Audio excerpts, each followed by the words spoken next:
Informasi lainnya, saudara, belasan pedagang kantin Pujasera di Bandung menjadi korban penipuan barcode transaksi digital atau KRIS. Akibatnya para pedagang mengalami kerugian hingga 1 juta rupiah.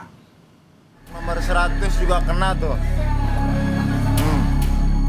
Nasib naas menimpa belasan pedagang di kantin Pujasera depan kampus Telkom University Bandung, Jawa Barat. Mereka menjadi korban penipuan dengan modus menukar kode barcode transaksi digital yang ditempel di kios mereka. Para pedagang menyadari ada keanehan karena hasil transaksi yang tak kunjung masuk ke saldonya.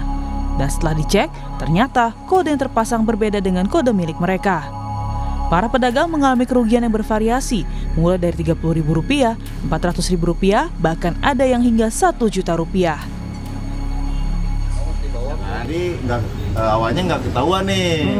Dari pagi nyampe siang itu masuknya nggak ketahuan. Terus mungkin si yang punya warungnya itu, si bosnya itu curiga kok nggak ada transaksi masuk kan gitu. Nah, akhirnya ditelusuri mungkin ke warungnya, akhirnya ada sebuah barcode yang nempel gitu.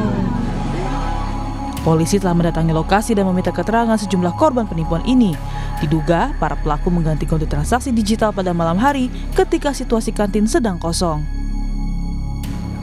Kami sudah mendatakan untuk tempat-tempat mana saja yang sudah ditempeli dengan QRIS palsu tersebut. Sampai dengan hari ini kami dari Polsek Dayakolot belum menerima laporan atau dari masyarakat yang merasa dirugikan. Polisi meminta para pedagang yang menjadi korban penipuan stiker KRIS palsu untuk segera melaporkan agar bisa segera ditindaklanjuti dan hal tersebut bisa diantisipasi agar tidak terulang lagi. Tim Liputan Kompas TV.